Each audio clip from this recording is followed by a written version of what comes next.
The white zone is for duels with swords only. There is no dueling with pistols in the white zone.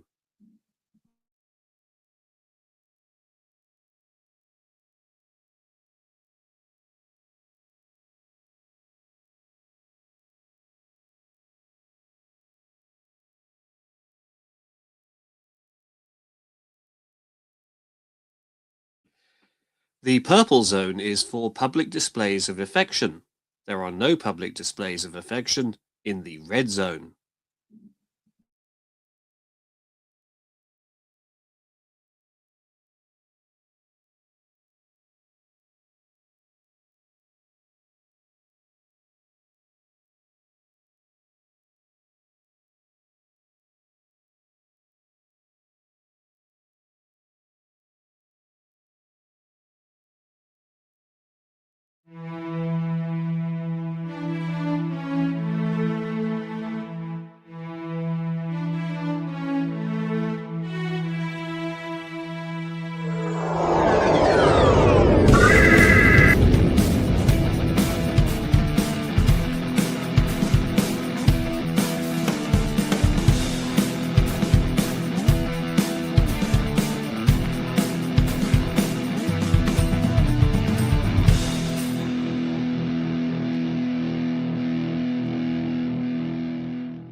Good evening, everybody, and welcome. And I will just say this quickly.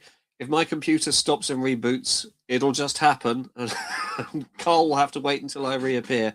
But I think we managed 30 seconds last week before it decided to suddenly go off. It's been sitting here for hours doing nothing. It's fine. But, sod's law. Anyway, Carl, how the devil are you? Your microphone's off, buddy. I'm very good, thank you. How are you? And we're off to a blinding start there. There we go. So, yes, no Richard so far this evening. He is playing a gig, and he says he may or may not dial in, depending on how his gig is going. But I suppose it depends on how many encores have been demanded by the adoring public, and of course, how many ladies have carried him off on their shoulders to God knows where. So, Richard, we are thinking of you. You're in our thoughts. Careful now. So, yes, what have you been up to, Carl? Oh, awful lot of work this last couple of weeks, and it's not going to stop, unfortunately. Oh, Easter's only, 3 weeks away, isn't it? Yeah, Easter's 3 weeks away. We've got Mother's Day next weekend on Sunday. That's Mother's Day, people. Mothering Sunday, please. Sorry, Mothering Sunday, next Sunday, people. Let's not forget. Yeah, it's just not worth the aggro if you forget. Absolutely. Yeah. Don't be that guy. Oh, dear. I have some exciting plans, actually, overnight, which I'm not going to discuss on air just yet. But, Gary, I see you're dialed in, and I'll be briefing you on Project Echo probably in the space of the next week. It's terribly exciting stuff. Good evening, Dave. Good evening, Gary. So, yeah, those of you who are watching, about 750,000 according to our counter, which is, of course, run by Donald Trump's PR team. If you'd like to give us a hi or drop us a comment, let you know who you are, where you're watching from, what your favourite show is, and we'll tell you why you're wrong. Good. So, yes. What do I want to talk about tonight? Let me think. First of all, a big shout out to our friends of the USS Cuchulainn, the Irish SFI chapter. They have been down at Dublin Comic Con over the course of the last 2 days. Dublin Comic Con really does seem to me to draw some big names because this particular week they've had Kate Mulgrew there. I think she was only there Saturday, but also Denise Richards. I think, Carl, you may be fishing for one of the images I sent you from the Cuchulainn lads. I have. There we are. Look, there they have Admiral Janeway on their bridge set that they take to conventions. Their bridge set, by the way, is better than ours because theirs actually does stuff. I think you can actually fly their ship. So there's the lady in the red at the helm there. I think there is actually a working helm joystick. I'm not quite sure what you fly, but it does do something. I know that much. They're a terrific bunch of people. I always enjoy it when I hang out with those guys. I believe when you use the joystick on their bridge, it makes everyone do this. In perfect sync. Absolutely. That wasn't even planned, ladies and gentlemen. You'd never tell, would you? Interestingly, a lot of that picture there, if you want to put up one of Denise Crosby as well, that's actually a backdrop, which still looks bloody good, doesn't it? I mean, ours is a 3D actual physical set, but they've achieved a fantastic look with what they've built there. I think part of it is a console perhaps off to the side that we can't see in that picture. I know it does have physical buttons and bits and pieces on it. But yeah, top effort from those chaps over there. And yes, there's Denise Crosby, but no black bin bag attacking her. Which I think is kind of standard for her now. Wherever she goes, there's someone dressed as Armus. Yes. Armus, of course, friend of our show. He has been on a couple of times. Live from Vagra 3. He's always good fun, isn't he? Absolutely. Good evening, Amanda. How the devil are you? Now, you're busy building something for Destination, I think, some sort of cosplay item. Do you want to tell us a bit more about that, or is it under wraps, as it works? So, you have been putting bits and pieces on. And your cosplays are never short of superb. Speaking of which, Alan Window, the man of a million cosplays. I imagine, Alan, you'll have something pretty special in the works for Destination if you're going to that. Or probably no fewer than 21 separate costume changes. That reminds me, I need to contact my tailor to have my uniform adjusted. I'm growing mad, you know. I was going to say, is it a positive adjustment or a negative adjustment? Mine most definitely are negative adjustments this year. Actually, it does need to be taken up a bit. My Admiral's style uniform from Nemesis is a bit too long, so I need that taken up by about, I think, 4 inches from where the good people at ASAL Jackets, who made it for me, put it. But they made a very good job of it nonetheless, but I think it was still too long. So who else do we have? Gemma, good evening to you. Leah, how are you doing? I saw a picture of you going out the other evening. Where were you off to and what were you up to? Mark, good evening to you, otherwise known as Fake Cars. Is that Absolutely. 2 cocktails in that picture there? Certainly looks that way, doesn't it? I think we should henceforth call him Mark 2 Cocktails Cotton. I like it. Mark 2 Cocktails Cotton. That's going to be quite tricky after 2 cocktails. Depends if we're saying it or he is. Oh, Richard, how the devil are you? Richard, do let us know if you're in the market to help us at Kent Comic Con in 4 weeks' time. That's Sunday, the 12th of April. Because although it's a local job, with Gary injured with a broken leg, we've only got 2 able-bodied people to put everything together and up and down again. So an extra pair of hands would very much be welcome if you're able to come along to that one. You've been tremendous help before. Now, Ephraim and Dot. Now, Dot is one of the robots. I think we'd established that before. The funny robots Ephraim in Discovery. That wasn't that one of the short treks, Ephraim and Dot? Who's Ephraim then? Ephraim was it. Ephraim and Dot. I'm sure it was one of the short treks. Let me have a look. It's turning out quite heavy, though. I'll have to carry it around. Oh, I suppose you won't have anti-gravs for it quite yet. You can't buy those in Halfords yet. But yes, Carl is obviously researching that. Yes, it was from season 2 of the short treks. It was the animated one. Oh, that's right. There we go. This picture may prompt you. Let me see. Obviously, everything related to Discovery I committed to memory. Yes, yeah. This one isn't technically Discovery. Let's have a look at it. Yeah, there we go. Here we are. So Yeah, these are the little screens from Ephraim and Dot. Oh, I think I do remember that. So it's got the classic Enterprise in it, and maybe Yeah. others. Do you know what? I was trying to recall the name tardigrade for some reason the other day, and I absolutely could not think of it. Came up with everything but.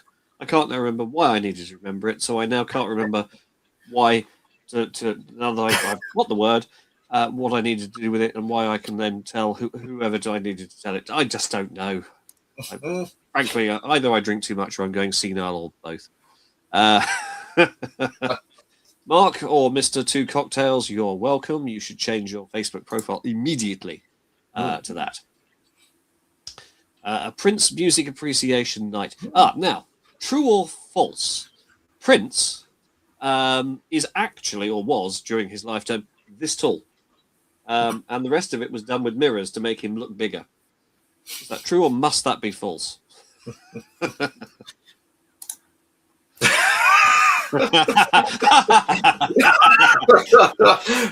Well, all right. Well, there we go. True.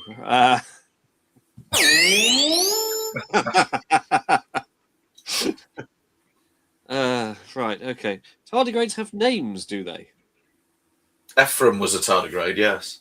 Oh, I didn't realise they could communicate. Apparently, this one did. Oh, okay. I think I've watched all the short tracks, but I've only seen this one once, so I can't really recall it. Whimsical adventure. Common tardigrade and a Dot 7 robot. Whimsical. What a great word, whimsical. Everybody knows that this show is nothing but froth and whimsy. That's how it's advertised in the Radio Times if you look in the podcast section. Richard, you can help us out. Fantastic. Okay, so I'm in the process of just negotiating the transport with the people organising Kent Comic Con because it's a one-day event. But obviously we have to get everything there built, and then we have to actually entertain the public for the afternoon, and then we have to take it all down and back again. So it's heavy. It's a big day.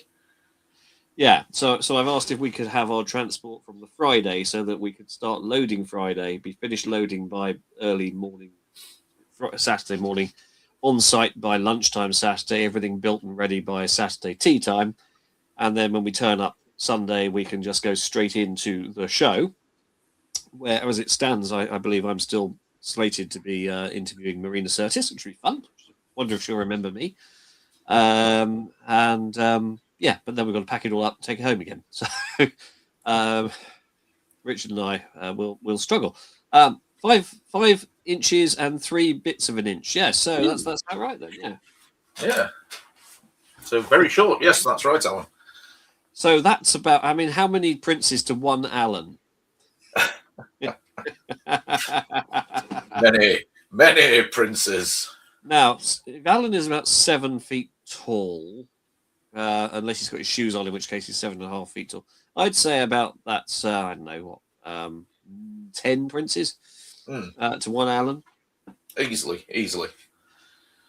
What is drink too much? Well, I think it is. It is the maybe it's not so much a measure of volume as duration. To be honest, Alan, maybe at some point in my adult life I should not have a drink. Yeah, I am not today.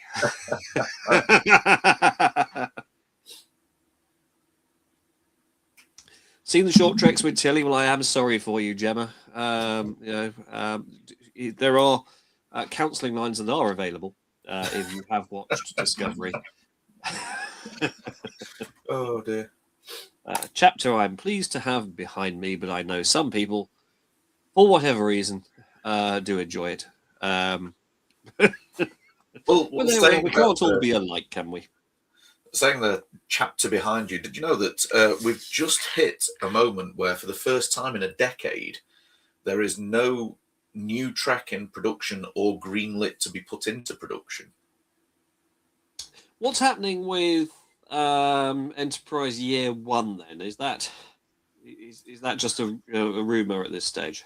Yeah, there's several that have been sort of like pitched and spoken about by former cast members, none of which have actually got any sort of traction or agreements yet. In fact, I was reading an article on Trek Movie about it not so long back, literally this week, and yeah, it was a little bit sad actually. Despite its ups and tremendous downs over the past decade, there's been a few things that have hit nicely. Well, so yeah, let's think it through. so it started with Discovery, didn't it? Well, we had the dead patch from 2005, which is when Enterprise went out of production. Season 4 happened, and I don't think they necessarily expected to be brought to an end as soon as they were. No, and it was a decade later in 2015 when they announced Discovery. Well, of course, we had 2009 was the J.J. Abrams film, which, while it was a bit of popcorn fun and enjoyable enough at the cinema, was plainly not something that fit neatly into anything that had gone before. And then we waited a whole 5 years, didn't we? 2014 for Into Darkness. Yeah.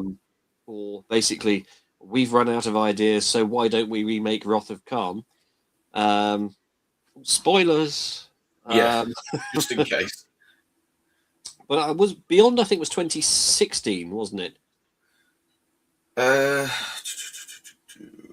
Yes, because I had to go to the High Court for a particularly nasty matter in 2017, and I remember sitting in a hotel room trying to take my mind off it and watching that instead. Didn't occupy a lot of my mind at the time. But of course, 2017 is when Discovery came into production. I think it was a relatively short period of time from when it was announced to when we actually saw it. And of course, we got to see a couple of episodes in London before it was officially released. So we're 9 years of continuous production of Trek, Discovery, Strange New Worlds, Lower Decks, Prodigy, Academy. I missed one. Picard. How can I forget Picard? That's the best one. Well, bits of it were the best one, and no sign of legacy so far. No, again, one of the ones that's been discussed and proposed, but not taken on yet. I suppose it doesn't help that they're too busy merging with everyone and anything at the moment, aren't they? So let's think this through. Historically, the original Star Trek was under Desilu Studios, which was, if I understand this right, it was a freelance studio, and it then sold its programs to the wider networks. And I think was it NBC? NBC, the original series, which is an American network, so I don't know what it stands for. Nugatory Bubblegum Club, perhaps. And then it was something broadcasting company. No, they're American. They're not going to do anything as simple as that. So yes, they made enough episodes that it could be syndicated, which of course is television executive lingo for there's enough episodes that we can show one every week for like a year or whatever. And if you've got 79 episodes, you've got 18 months worth of non-stop episodic television you can chuck out. Yeah. That is where that was. But of course, it came to a grinding halt in 1969, and there was talk of a revival in the mid to late 70s for what was going to be called Phase 2, which would have been the original cast and crew, but it all updated. But then George Lucas happened. Yes. And he was possibly, depending on how you look at it, the best thing that happened to Trek, because the studios went, well, look at what these guys have put out compared to all the, I was going to use a rude word there, crap that we're turning out. Look at the standard of production of this. Obviously, because Star Wars was made in Britain, it was of a higher standard. You only have to look at Doctor Who and Blake Seven for the evidence of how high our production standards were. But no, the long and the short of it was, of course, because the Paramount or whoever it was at the time owning the rights said, what have we got that we can put up alongside this? They said, well, we did have this show about 10 years ago that we cancelled and people keep asking us to bring it back. And they decided instead of a series to throw huge money at it and do the motion picture, which plot-wise wasn't the best. But, I mean, if like me, you could watch that scene of flying around the Enterprise looking like an angel in orbit, over and over. you could watch that forever. Then, that was money well spent, wasn't it, to see the Enterprise give big screen treatment. Even if it was a very drab 1970s treatment where everybody wore pastel colours, light blue, beige, and of course brown. And the bridge went from being this riot of primary colours and brightly lit and felt optimistic to being this dark, dingy, very nondescript looking control panels. Nothing looked the same. But yes, they said, okay, well, we've made some money on this, but we can do better. And then they did Wrath of Khan, and of course they did a lot better. Hey, there it is.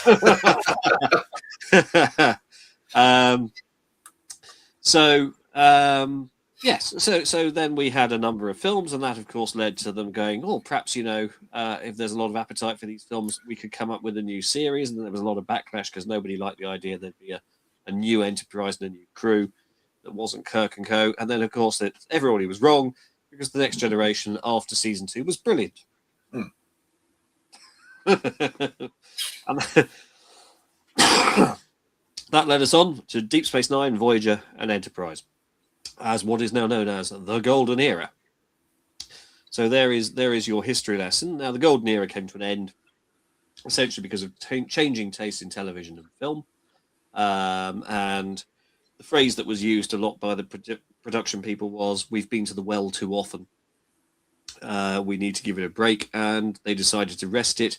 And of course, that's never a bad thing. And that could well be where we are now. So Doctor Who, for example, was arrested from 1989 all the way through to 1996, where we had a one-off film that frankly could have gone on to a series, but the Americans got involved and made a mess of it.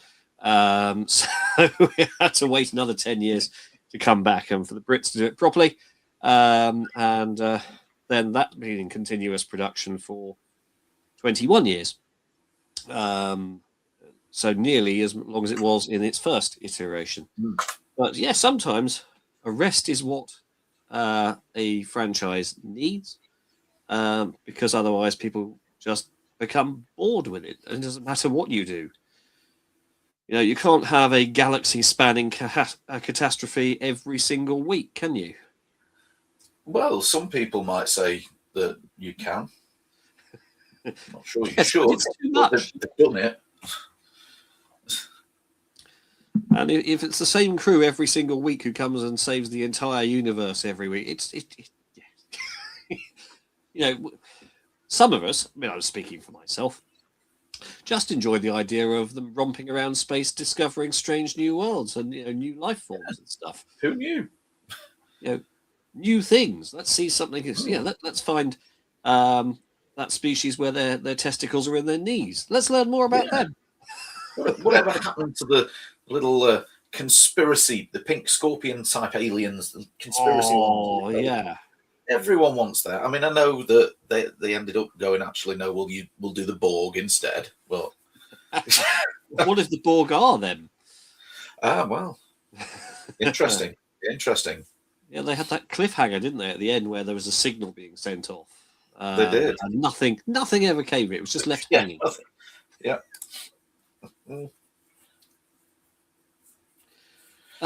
Nadim, good evening to you. I hope we're not discussing Star Trek too much for you. Vicky, hello. Well, his contract's up next year anyway, isn't it? Well, good evening, Mr. Richard. Good evening and welcome to Ronica's Beard Live. No, we've done that bit. Yep.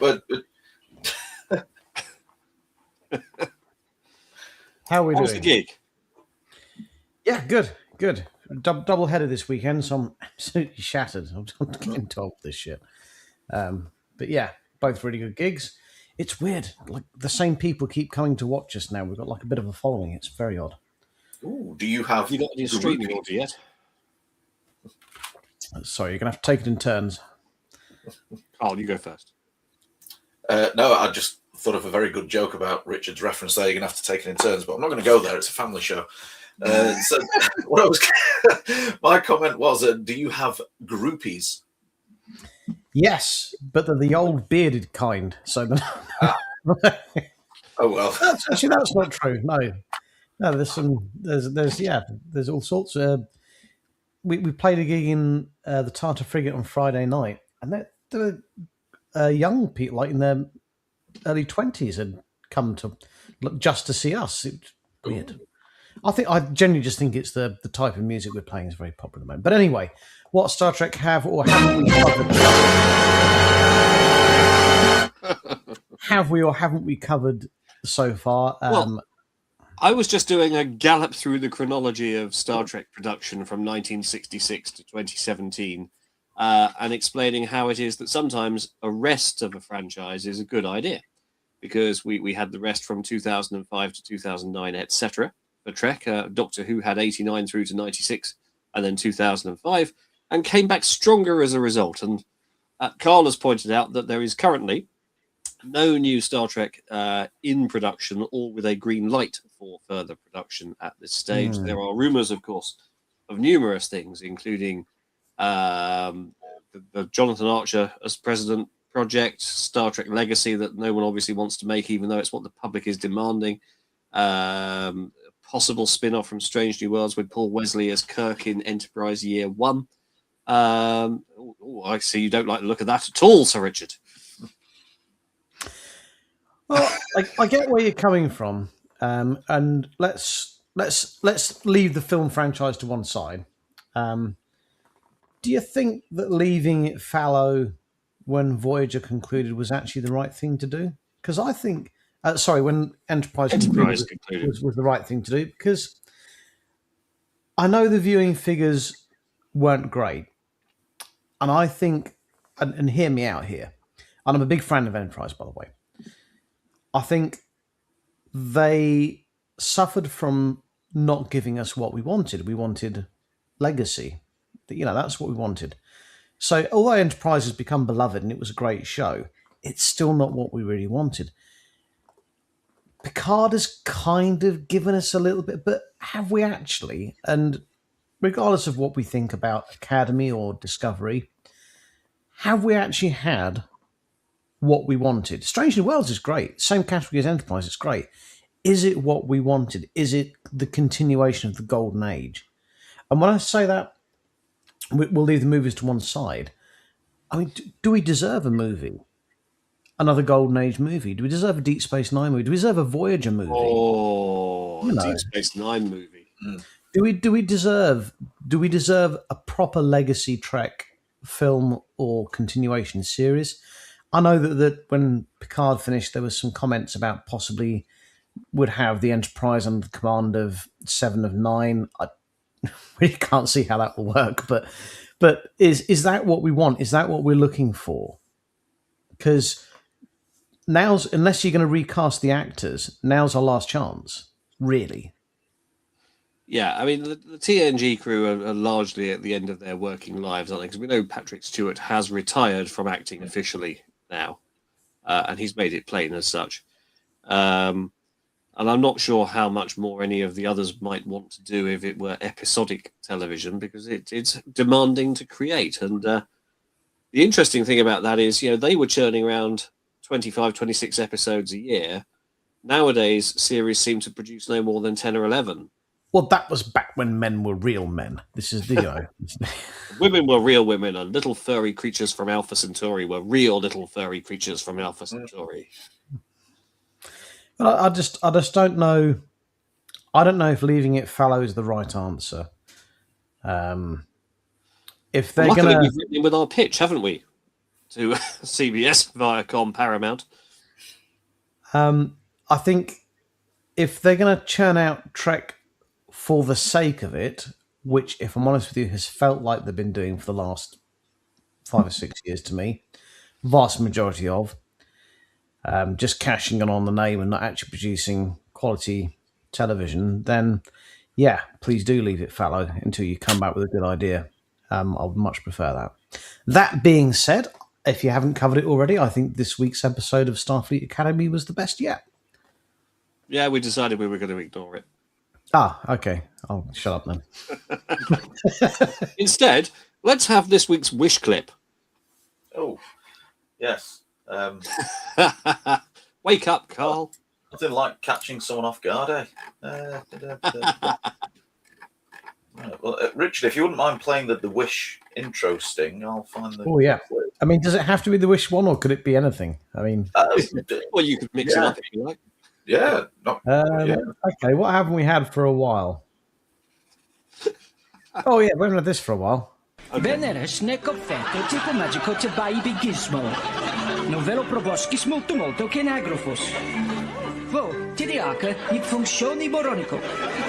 Te facilos action pumpo. Zo, ne shopping, mia coro te baby gizmo. Oh, baby gizmo.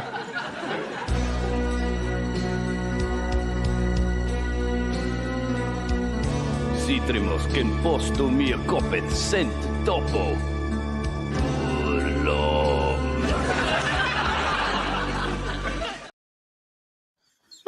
I forgot how good that was. Oh, love. Oh, no. So anyway, this week's wish clip. Oh, that wasn't it. Okay, right. I struggle to match that. This week's wish clip is the initial cut of the J.J. Abrams film Into Darkness, which was itself essentially a remake of Wrath of Khan. And you'll see that from this initial footage, the direction he eventually chose to go was very different than what he initially envisaged. Let's roll VT and have a look at it. I shall leave you as you left me, as you left her, marooned for all eternity in the center of a dead planet. Buried alive, buried alive.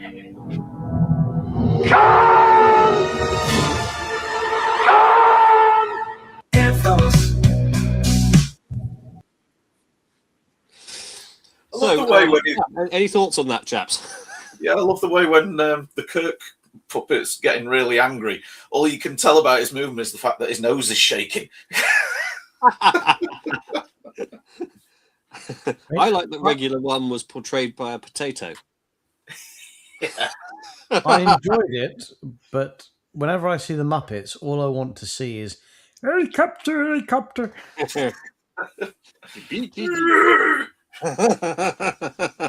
My bad, Shotty. So yes, now that there's an option available for a new production standard. I mean, if we were to go to puppetry, obviously it would still be miles better than the Section 31 film. God, is the lovely Leah in tonight? She is. Do you know, she's rewatching everything, including Section 31 and Discovery. Yeah, she's watching all of it. That's brave.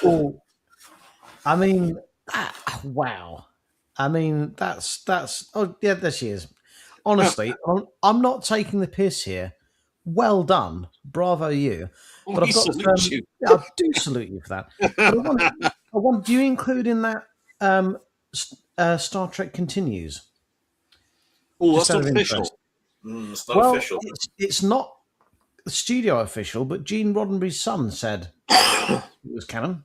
So just wondering if you're including that in there or not. So, but Rod Roddenberry doesn't get to decide what's canon. So, well, no, I know he doesn't get to decide what's canon. I know only the studio, who spent the entire 50th anniversary of Star Trek finding ways to sue people that were making better content than they were, get to decide what's canon.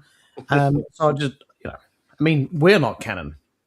The Riker's beard is not canon. We're not at all. Well, technically, I suppose temporal violations I could be. Oh, okay, right, exciting. So this is Sorry. So, you I'm cancelled each towards other the end out. of season 1 TOS. It's the all studio official time. So this is what I love Well, when that I means watch. you've already done Strange New Worlds and Discovery then, or most of Discovery. Yeah. Before they jump forward at some point. Most of it. So what I love about TOS is the way it starts really strong, and then season 2 is brilliant, and then season 3 they turn Spock into like a space hippie, and it gets really bad really quickly. And they go, "Let's not fuck about. This is shit," and pull the plug. And that's what you should do. when it gets bad, pull the plug. Okay, do it quickly.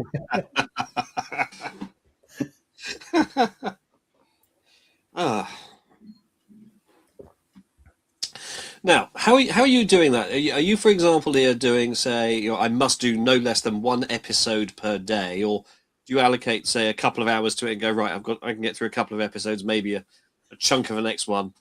And also, what crisps are you eating while you do this? Oh, yeah. Now that's the important question. At the moment, I'm quite liking skips. I really do like a skip. They're lovely. Cocktail flavored, melt on the tongue skips. Yeah. Or those nice and spicy knickknacks. Oh. Oh, wow. Oh, do you remember Brannigan's beef and mustard? Oh, what a crisp that was. Oh. Do you remember Phileas Fogg? Yes, the Phileas Fogg crisp. Oh, yes. And the advert for Punjab Airways. Don't recall that. Oh, it's brilliant. I'll see if I can find a link to it. Hang on. Oh, yes. So when you buy them, get Cathedral City spreadable cheddar to dip the drink. Oh, it's the best. It really is. Yeah.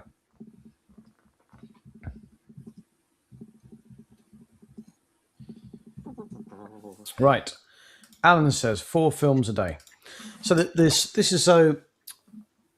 I may have talked about this in the show before, but every year, New Year's Eve, with my family, I've been forcing the children to watch the Lord of the Rings extended edition trilogy to use at the time for. And we've done it all now. I really enjoyed rewatching them. So for the next year, so this year, we're going to be watching. Yep, it's going to be all the Star Trek films in order. And I've already told them, I'm really sorry, the first one's utter shit. So there's actually no getting away from it. The first Star Trek film... No. We touched upon, before you came on air, the beautiful scene with the Enterprise that goes on forever. We did. But don't forget also the scene where they beam up Disco Bones. With the beard. The beard and the medallion. And when they beam up that other, wake up fake Spock and turn him inside out by accident. But the animal is inside out. But yeah, wow. I've already said to them, look, it's a really bad film. It's not as bad as Section 31. It's not the worst one we're going to watch, but it's a really bad film. And they said, well, why are we going to watch it then? I'm like, honestly, I taught you nothing. Jesus. If you have to commit to these things. You have to commit. And my daughter said, well, in 5 years' time, I'll probably have moved out and I won't have to watch them. I'm like, you think you're not going to come around here in the holidays and watch Star Trek with me? You're sorely mistaken, young lady.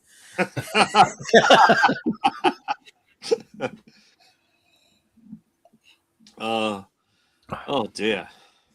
Yes, Carl, have you got the VT there for Punjab Airways? Maybe.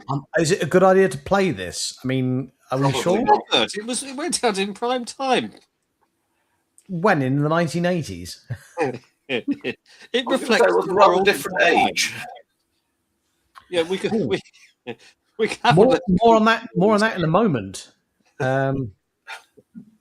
We are attending.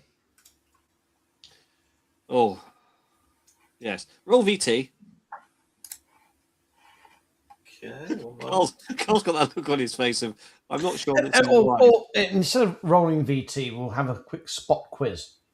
So, what's the worst episode of Voyager and why is it Threshold? Do you know what? As I may have mentioned in the group chat this week, I turned on the TV and Voyager was on. And I thought, oh, fantastic. And then I saw it was Threshold. Oh. From happiness to yeah, pleasure, pain. Right, are we committing to this this advert that James sent me? That I don't think we've got any choice. If it gets too bad, I'll just butt in and censor the bits that are offensive. Okay, well, here it comes. This is not a good start, is it? Punjab Airways, Punjab Airways. Punjab Airways' entire fleet now flies daily to one destination worldwide.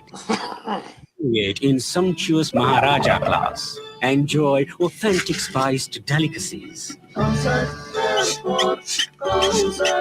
Until you arrive relaxed in the cultural center of Europe. Phileas Fogg, authentic Punjab curry made in Medhamsley Road, Concert.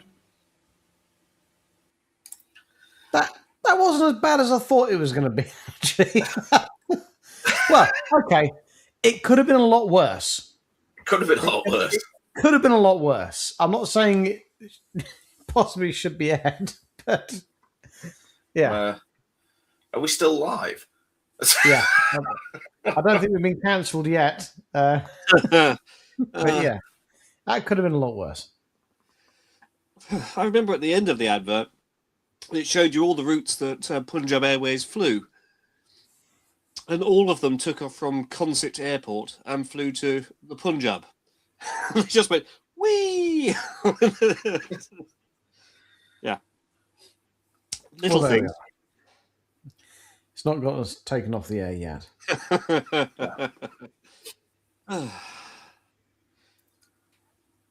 So have we avoided talking about Starfleet Academy completely this week? Yes, no, we'll just disregard it. I mean, what's the best episode they've done? Okay, all right. I'm going to read between the lines here and say that we're just not going to touch upon it.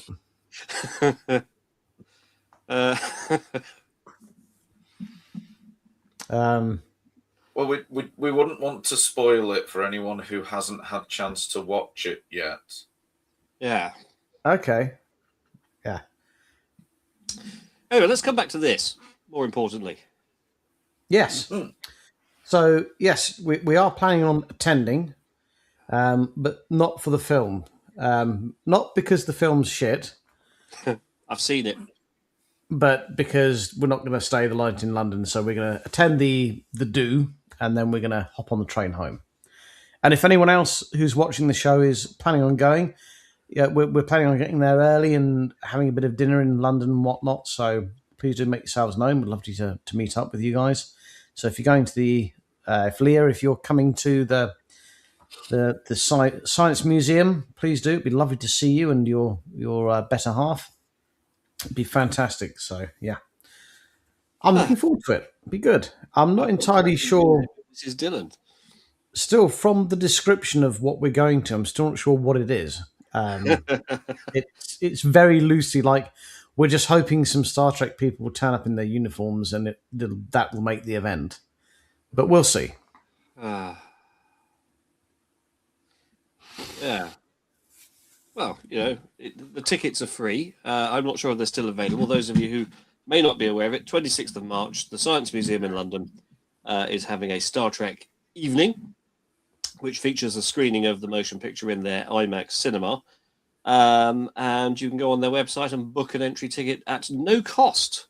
You are, of course, at liberty to donate to the Science Museum, which is a worthy cause because it is a wonderful £20. museum. Yes. If, of course, you want to donate to something, don't forget you can donate to the Riker's Beard by investing in these super magnetic comm badges, or indeed these very special full metal Admiral's belt buckles. Or even details. A signed copy of the Riker Beard Annual that's behind. Yes, once again, here it is. Which the sales of which have exceeded my expectations, Yes, and have given us enough money to put into print the first ever Riker's Beard murder mystery novel,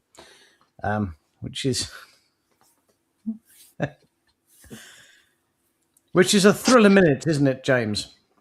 It is a thriller minute, and it has, of course, caused me to start work on the second Riker's Beard novel, which I've not had any time to work on at all this week because my children it's not a nightmare, and I'm going to send them to boarding school. It's not a sequel, but more a continuation of the franchise. Yes, it's not a sequel in any respect. There are no characters who are the same. It's not at the same setting. Yes, it's just thematically similar. So, in answer to your question, is Riker's beard in the novel? So, strictly, no. Well, yes, actually. So, not only is Riker's beard in the novel, many familiar people from the convention circuit are in the novel. But not under the same names. Not under the same names, of course, but you'll recognise them, I'm sure, when you read the novel, because it's a thriller minute, and we can't wait to release it to you. Richard will, provided that he's able to come to Blackpool, be signing copies, and he'll be hosting a Q&A about it, and he's hoping for no fewer than 1,000 sales. Oh, looks like a few people are coming. So Mark's coming. Brilliant. Are you coming, Carl, or can we just use Mark? Just use Mark on this occasion. Okay, I'm running a charity quiz that week. Leah's coming with a couple of friends. Okay, we'll I guess ping the Facebook page a message if you're coming, and we'll try and organise a meetup. It'd be fantastic. Really good. What? So we can turn up to the event lagered up. I prefer wine. Wind up. I'm going to wind you up. Is this some kind of wind up?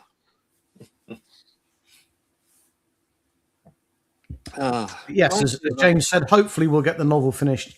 Well, the novel will be finished. I've got literally now, after going to town it, James has been my test reader. Insight has been invaluable. I've got just the final chapter to write now, and it's done. So it should be published. Well, I could publish it soon. Should I publish it closer to the convention, I suppose, shouldn't I? Oh, yeah. I think so. I think you should build up a wave of anticipation. Oh, should I release a sample chapter in the Times?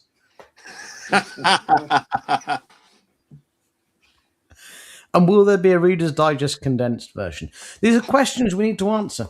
This is what we need to know. I just don't know. So in the novel, yes, Riker's beard are mentioned, but they are mistaken for the Data's moustache. So yes. Happens all the time. Shall we go to this week's edition then of Massive Choppers? We're still doing that, are we? Yeah. Have we got a sting for that? Yeah, we want people to have entertainment. Do we have a sting for it? We do. It's James and Richard's Massive Choppers. I can't see it. Oh, yeah, here we are.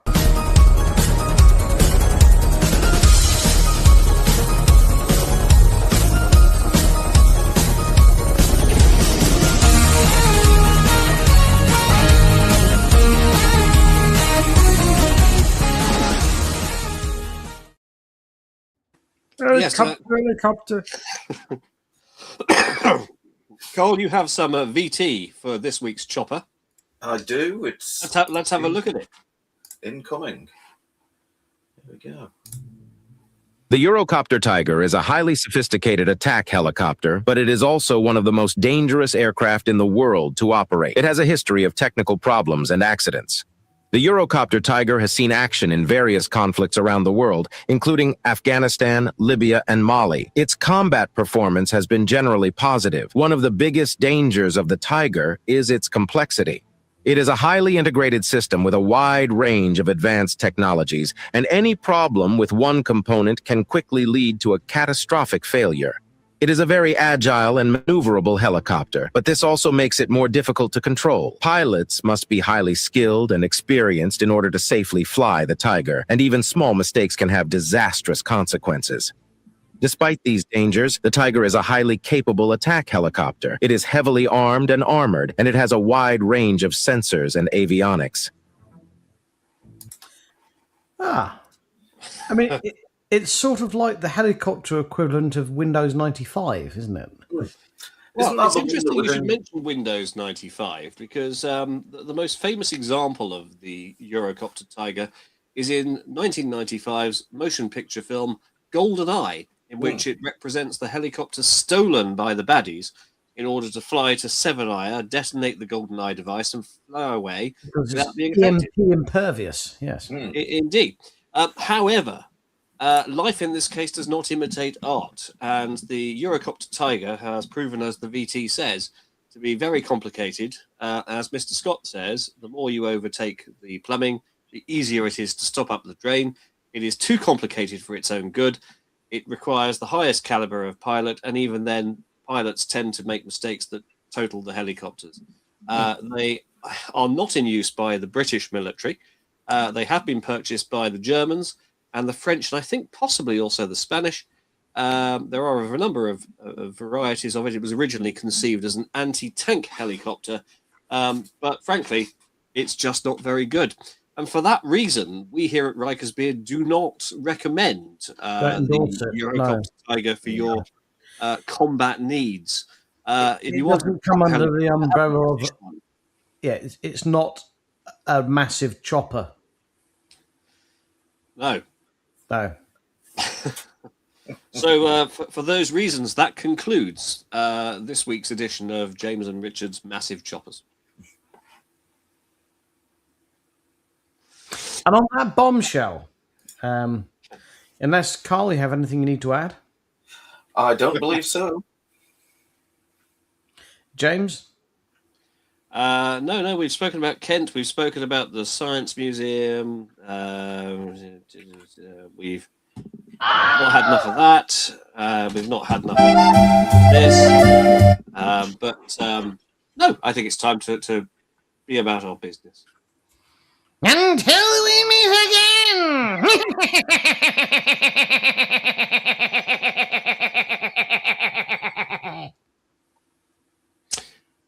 You're so money supermarket, Skeletor. Good night, everyone. Don't have nightmares.